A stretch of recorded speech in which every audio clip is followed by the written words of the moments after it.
por qué lo alabo tanto, por qué me gusta tanto, lo acabo de decir, me lo encontré casi con 16 años, cuando comencé a cuestionarme todo acerca de Dios, del universo y de todo, del todo. Me lo crucé justo allí cuando Stephen Hawking también propone muchas ideas o muchas de sus ideas están contextualizadas con el tema de Dios, ¿no? De por qué existe Dios, dónde existe Dios, qué es Dios. Y justo allí me comienzan todas estas dudas. Justo conozco el método científico, justo por mi carrera comienzo a estudiar física a nivel pues profunda y no a nivel de colegio. Cálculo, matemática, comienzo a tener esta interacción entre las ciencias o entre la base de las ciencias naturales. A medida que voy estudiando y voy conociendo todo esto, conozco a Stephen Hawking, se me atraviesa el libro, que de hecho este libro lo guardo con mucho amor, que está por acá. El libro está despedazado, está lleno de cintas, pegantes, la portada está volando, el libro es viejísimo porque pasó por muchas manos antes de llegar a mí, y lo guardo y lo tengo ahí porque fue el primer libro que leí en mi vida con gusto, o sea, que fue elección mía leerlo, no obligado del colegio.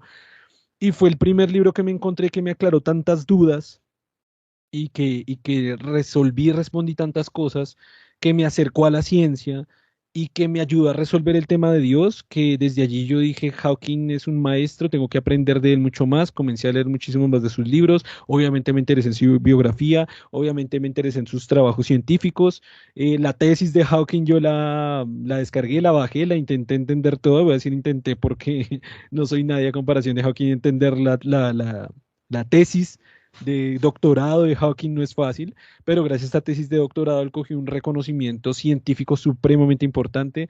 Cada trabajo y cada investigación que hacía yo estaba al tanto de él. Cuando él estaba vivo, eh, él publicaba en Facebook todas sus investigaciones y todo lo que estaba haciendo. Yo tenía la única página a la que estaba inscrito con notificación de inmediatamente cuando él saca una publicación, inmediatamente me llegaba la notificación y me sentaba a leerla todo el tiempo leyendo todos sus libros, obviamente la película, obviamente su historia, obviamente la biografía, obviamente sus teorías, obviamente sus fórmulas, obviamente todo esto.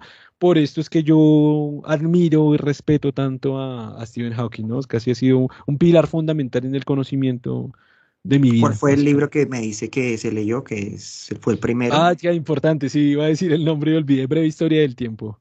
Que de Y hecho creo que es el creo primero, que es es el primer el... libro escrito por él, sí, sí es ese, sí.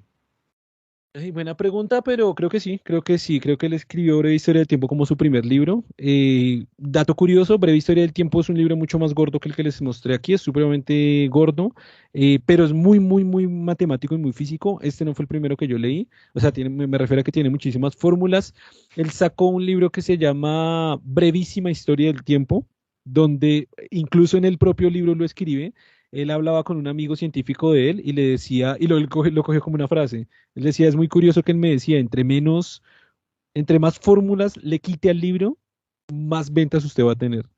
Entonces él se le hacía muy raro y él decía, pero es que es complicado entender la física o saber que lo que estoy hablando es verdad si no les muestro las ecuaciones matemáticas a la gente que comprueba lo que estoy diciendo. Él le decía, cada fórmula que usted le quite, cada 1000 ventas del libro más va a tener.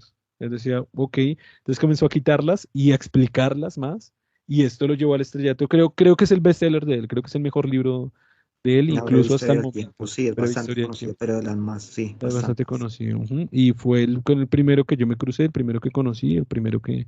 Por allí conocí a Stephen Hawking y por eso, bueno, ya lo he contado, ¿no? Mi acercamiento a la ciencia, mi entendimiento y persecución sobre el concepto de Dios, agnóstico razonable, casi que todo el proyecto Gente Inteligente nace a partir de todo este proceso, ¿no? El podcast, estamos usted y yo aquí, Germán, gracias a ello. El universo existe gracias a Hawking. Pero bueno, vamos a la tercera conferencia.